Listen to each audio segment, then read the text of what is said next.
Hi hello नमस्कार. मी अश्विनी पवार तुमच्या सगळ्यांचं स्वागत करते आपल्या या यूट्यूब चॅनलवर. तर आज आहे ना मी चालले होते शेतात कांदे लावायला. तर म्हटलं आजचं रुटीन पण तुमच्यासोबत शेअर करू की कसं असतं आमचं दिवसभराचं रुटीन. तर सगळ्यात आधी ना घरातलं सगळं आवरून मग निघतो आम्ही 8-8:30 कधी कधी 9 वाजेपर्यंत घराच्या बाहेर निघून जात असतो. तर इथे ना घराच्या म्हणजे अगदी गावातच होतं आज. तर त्याच्यामुळे मग आम्ही पाय चाललो होतो आणि वावरात आलो आणि घरून एकदम घाईघाई आवरून निघालो. आणि शेतात आल्यावर कळलं की शेतकऱ्यांनी रोपच नाही उपटलेलं. तर मग आहे ना रस्त्याने बोरांची झाडं भरपूर आहे आमच्या इकडं. तर मग मी बोरं गोळा करून घेतले होते थोडेसे आणि ते वावरात येऊन खात होते. तर इथे ना अजून ताईन त्या आल्या मागून आणि इथे आता थोडा वेळ बसावं लागेल म्हणे अर्धा-1 तास. तर मग म्हटलं बसल्यापेक्षा ना आपण बोरं खाऊ आणि थोडीशी काही क्लिप पण घेऊ. तर मग इथे मी आता बोरं दाखवत पण होते तुम्हाला आणि खात पण होते. आणि इथे ना प्रियांका तिचा फोन बघत होती आणि इथे म्हाताऱ्या बाया ज्या होत्या त्यांच्या गप्पा गोष्टी चालू होत्या. ज्यांच्याकडे फोन आहे ते फोन बघत होतं. तर असंच अर्धा 1 तास आम्ही टाईमपास केला. त्याच्यानंतर मग आहे ना ज्याच्या इथे आम्ही कांदे लावायला जायला होतो ते ट्रॅक्टरमध्येच मग डायरेक्ट रोप घेऊन आले. म्हणजे मग जास्त येईल आणि जास्त टाईमपास पण होणार नाही. तर मग आता आम्ही इथं लावायला सुरुवात केली होती. तर 7-8 कॅरेट रोप घेऊन आले होते ते अगोदर आणि त्याच्यानंतर मग मी पुढं दाखवणारच तुम्हाला की आम्ही कशी कांदे लागण करतो ते. तर इथे ना त्यांनी 1-2 कॅरेट आणून दिलं आणि त्याच्यानंतर मग सुरुवात केली आम्ही कांदे लावायला. तर व्हिडिओ जो आहे ते पूर्ण बघा आणि कसा वाटला कसा नाही नक्की कमेंट करून सांगा. चॅनलवर जर पहिल्यांदा आला असेल तर नक्की चॅनल लाईक करा, शेअर करा आणि सबस्क्राईबसुद्धा करा. पूर्ण व्हिडिओ बघा आणि नंतर कमेंट करा. तर आहे ना इथं मग त्यानंतर कॅरेट आणून दिले. मग आता आहे ना मला व्हिडिओ घ्यायचा होता त्याच्यामुळं मग आहे ना म्हटलं की माझी पण पाटी भरून द्या. तर आम्ही कशा पद्धतीने रोपाची पाटी जी आहे ते भरत असतो ते पण दाखवतो. म्हणजे प्रत्येकाची पद्धत असते पाटी भरायची. जास्तीत जास्त रोप बसला पाहिजे म्हणजे कमीत कमी उठावं लागतं. आणि शेतकऱ्याच्या अशा पद्धतीचे रोप होतं. खूप छान रोप होतं. मला तर असं रोप भरपूर आवडतं लावायला. आणि मग असं जर रोप असलं मला कंटाळा पण येत नाही लावायला. तर चला आता लागण पण दाखवते मी तुम्हाला की कशा पद्धतीने लावतो. पण सगळ्यात आधी ना आता इथं पाटीमध्ये रोप भरून घेते मी. म्हणजे मग सारखं मला उठावं लागायचं नाही. आणि पुढे ना मी ताईला थोडीशी क्लिप घ्यायला लावली होती. तर त्यांना काय एवढं म्हणजे व्हिडिओ काढायचं सवय नाही त्याच्यामुळं थोडासा कॅमेरा जास्तच हालत होता. तर समजून घ्या थोडंसं. आणि फोन बघितल्यावर ना बायांची लगेच थोडंसं हावभाव बदलतात. म्हणजे लगेच मेकअप वगैरे म्हणजे टोपी बिपी नीटनेटके करायला लागून जातात. तर आहे ना इथे ना आता ताई व्हिडिओ घेत होत्या आणि त्यांना मी सांगितलं. मग तेव्हा त्यांनी आणखीन थोडंसं शूट केलं. आणि आमचं असंच असतं दिवसभराचं रुटीन. तर त्यात ना हे लालचे कांदे लागण होते अजून. तर अर्ध्या फुटाच्या अंतरावर आम्ही गई घेतो आणि 4 बोटांच्या अंतरावर कांदा लावतो. म्हणजे कांदा चांगला होतो आणि थोडासा आकाराने पण मोठा होतो. त्याच्यामुळं मग अशी कांदे लागण जी आहे ती आमची आवडते शेतकऱ्याला. त्याच्यामुळं मग जास्त उगते जे आहे ते असतात आमच्या टोळीकडे. आता मी तर ह्याच वर्षी येऊ राहिले म्हणून मग सांगते मी.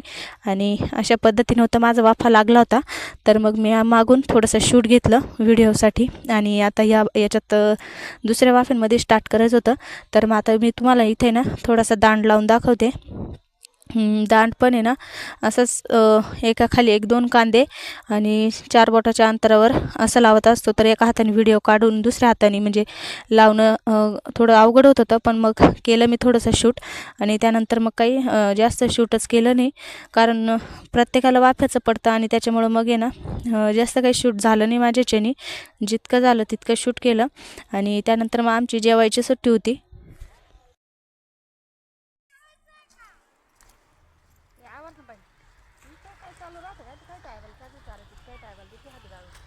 मग सरपले म्हणत असले तर चला मग तिकडून आलं काढून घेत. हा तर इथे झाली आता आमची जेवायची सुट्टी. आणि ना आमच्या टोळीत जे काही शेतकरी होते म्हणजे आमच्यासोबत जे कांदे लावायला येतात तर त्यांची घरची शेती. तर त्यांच्यात म्हणजे कांदे विकायला गेले होते आणि ते ना चांगल्या भावाने विकले. तर मग आम्ही सगळ्यांनी त्यांच्याकडनं लाडू मागितले होते. तर मग बापूला घेऊन बोलवलं होतं. सोग्रसवरून आणले होते ते लाडू. आणि मग आता इथं जेवायला बसायचं होतं. मग प्रत्येकाला वाटायसाठी बघत होते की एकेकाला किती येतात म्हणून. तर अशा पार्टी ज्या आहेत ते छोट्या मोठ्या ना आमच्यात होतच राहतात. कारण सगळे ना म्हणजे प्रेमाचे संबंध आहे प्रत्येकाच्या सोबत, त्याच्यामुळे ना कोणी एवढा विचार नाही करत. तर इथे ना 300 रुपयाचे लाडू आणले होते मामीने, ज्या की मी तुम्हाला पुढे दाखवलंच. तर त्यांनी, तर हे बघा यांनीच आणले होते ते लाडू आणि मग प्रत्येकाला वाटून दिले आणि जेवायला बसले. तर आम्ही सगळे जेवायला बसलो. आता मी तुम्हाला दाखवतेच पुढे मी डब्याला काय काय आणलं होतं. तर आता शेतात भेटलेले लाडू होते आणि घरून मी वड्याची भाजी पोळ्या आणल्या होत्या आणि असं सगळेजण आहे ना गोल करून बसतात, प्रत्येकाची भाजी एकमेका घेतं आणि मग ते आम्ही जेवण करतो. तर ही होती माझी वड्याची भाजी आणि मला काही एवढी खास आवडत नाही, पण दुसऱ्यांच्या भाज्या राहताच, तर मग होऊन जातं. तर मग अशा पद्धतीने आम्ही जेवण केले आणि त्यानंतर झाला सुट्टीचा टाईम आमचा.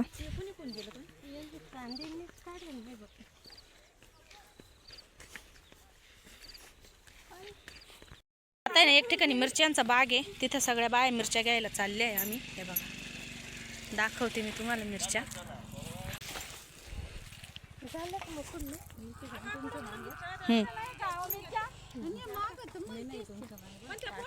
कॅमेरा पुढचा तुम्ही आता दिसाल. मामीची इच्छा होती व्हिडिओ दिसायची.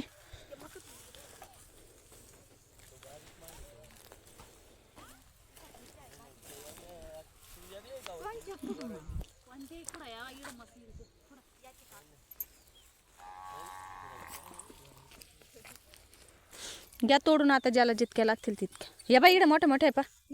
याला वांगे मी म्हणलं तुमची सरी आहे फुले नाही दिन्याला म्हणलं फुड, मला वाटलं तुमची सरी मग म्हणलं दिन्या. आता झाली आमची सुट्टी आणि आम्ही घराकडे निघालो आहे. तर आजचा दिवसाचा व्हिडिओ जो आहे तो इथंच संपणार आहे. तर तुम्हाला जर आवडला असेल तर नक्की लाईक करा, शेअर करा आणि सबस्क्राईबसुद्धा करा. भेटूया पुढच्या एक नवीन व्हिडिओमध्ये. अगं मला दिसू दे ना बाई. आमची सुट्टी झालेली बरं का आता. झालं हां. तर चला भेटूया पुढच्या एक नवीन व्हिडिओमध्ये. तोपर्यंत सर्वांना राधे राधे.